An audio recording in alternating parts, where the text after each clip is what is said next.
Hello friends, super magic રસોઈમાં મિત્રો હું આપણું સ્વાગત કરું છું.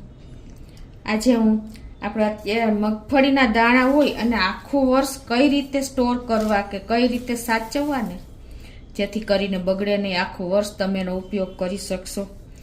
તો આ મેથડથી તમે જો કરશો ને તો તમને ચોક્કસ ઉપયોગી થશે. મિત્રો ગમે તો લાઈક કરજો, શેર કરજો અને સબસ્ક્રાઈબ કરવાનું તો ભૂલતા જ નહીં. અને મિત્રો બાજુમાં રહેલું બેલ આઇકનને પણ પ્રેસ કરજો જેથી કરીને લેટેસ્ટ વિડીયોની માહિતી તમને મળતી રહે. તો મિત્રો અત્યારે જો આપણે મગફળી ફૂલ હોય છે માર્કેટમાં, અને અત્યારે જે ઘરના આપણે ઘણી વખત મગફળીના દાણા હોય છે કે આખું વર્ષ આપણે એને સાચવવા હોય, ઝાઝા દાણા હોય, તો કેવી રીતે ફ્રીજ વગર આપણે એને સાચવવા ને એનો વિડીયો હું તમને આ લઈને આવી છું મિત્રો.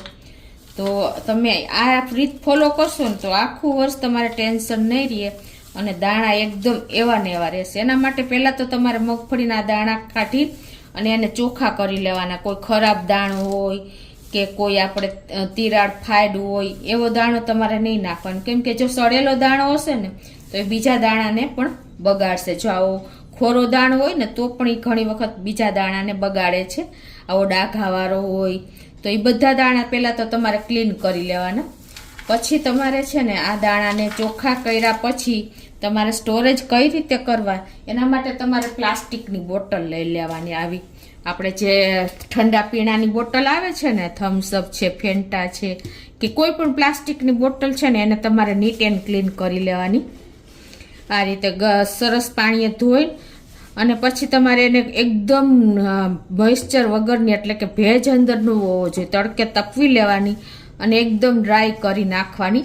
ખાસ નોટ કરજો, જો જરા પણ એમાં ભેજ હશે ને તો પણ તમારા દાણા બગડી જશે, અને તમારો દાણો અંદર બગડેલો હશે ને તો પણ તમારા દાણા બગડી જશે. ખાસ તમે નોટ કરજો. તો આવી બોટલ તમારે લઈને અને એકદમ ડ્રાય કરી પછી તમારે આ જે આપણે દાણા સાફ કરેલા હોય છે ને એને તમારે આ રીતે ભરી લેવાના છે. તમે આ રીતે પણ ભરી શકો અને તમે પેપરનો રોલ કરીને અને આમાં ત્રિકોણ કરીને એટલે કે કોન જેવું કરીને અને એ રીતે પણ તમે ભરી શકો છો. આ રીતે વધારે ઈઝી પડશે મિત્રો, કોઈ ટાઈમ પણ નહીં લાગે. જો આ રીતે તમારે આખી બોટલ ભરી લેવાની છે. તો આ રીતે જો આપણે અડધી બોટલ ભરી લીધી છે, આ રીતે ઇઝીલી ભરાઈ જશે. પછી તમારે જો આને સેફ વધારે રાખવા હોય ને તો કદાચ તમને બીક લાગે કે બગડી જશે તો તમારે વચ્ચે 1-2 માચીસની સળી મૂકી દેવાની.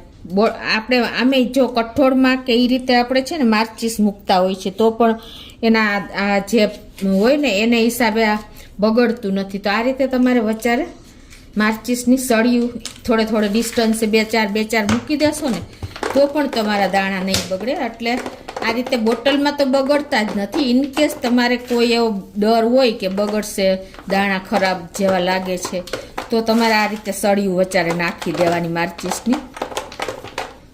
એટલે આ રીતે તમે ભરી શકો છો. તો આ રીતે જો તમે આપણે ઠંડા પીણાની બોટલ ભરી લેશો ને વચ્ચે સળી નાખી દેશો ને માચીસની તો તમે આ રીતે ગમે ત્યાં ફ્રીજ વગર તમે સ્ટોર કરી શકશો. આખું વર્ષ આ દાણાને કાંઈ નહીં થાય.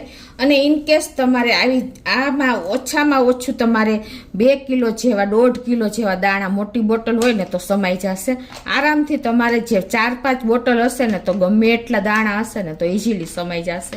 અને આ રીતે તમે એક પછી એક બોટલ ઉપયોગ કરશો ને તો ક્યારેય તમારા દાણા નહીં બગડે. અને બીજું ખાસ નોટ શું કરવાની ખબર છે મિત્રો, તમારી બોટલમાં મોઇસ્ચર ન હોવું જોઈએ, પ્લસ તમારા દાણા પણ જો તમે તપવીને ઠંડા કરીને પછી ભરવાના, એટલે કે તડકો સેજ ખવડાવીને પછી ભરવાના. એટલે તમારા દાણામાં પણ સેજ કાંઈ પણ હશે ને તો એને બગડવાના ચાન્સીસ નહીં રહે. અને ઇનકેસ તમારે એથી વધારે બોટલ ન હોય અને તમારે ભરવા હોય તો તમે આ રીતે કોટનની બેગ હોય ને એમાં ભરી અને તમે ફ્રીજમાં પણ રાખી શકો છો. આ રીતે તમારે વધારે હોય અને બોટલમાં તમારે કદાચ ફ્રીજમાં રાખવા હોય, જગ્યા હોય તો આ રીતે પણ તમે કોટનની બેગમાં ભરી અને એને આ રીતે કવર કરી અને પછી તમે ફ્રીજના કોઈ પણ ખાનામાં જ્યાં પાણી ન આપણે થતું હોય ને એવી જગ્યાએ રાખવાના. અને આ રીતે પછી તમારે કોટનની બેગમાં ભરીને પછી પ્લાસ્ટિકની બેગ ઉપર અંદર રાખી દેવાના આ રીતે. એટલે કદાચ તમને ભેજ પાણીનો લાગતો હોય ડર તો પણ નહીં બગડે. આ રીતે પણ તમે ફ્રીજમાં સ્ટોર કરી શકો છો, પણ મોસ્ટ ઓફ ફ્રીજમાં જગ્યા નથી હોતી, એટલે આ રીતે તમારે બોટલ બહાર તમારે આખું વર્ષ રહેશે, કોઈ વાંધો નહીં આવે મિત્રો. ક્યારેય તમારા દાણા નહીં બગડે. જો તમે આટલી પોઈન્ટ ધ્યાન રાખ્યા હશે ને તો ચોક્કસ તમને આ વિડીયો ઉપયોગી થશે. મગફળીના દાણા આખું વર્ષ સ્ટોર કરવાનો, કઈ રીતે કરવા ફ્રીજ વગર, એ તમને ગમે તો લાઈક કરજો, શેર કરજો અને સબસ્ક્રાઈબ કરવાનું તો ભૂલતા જ નહીં.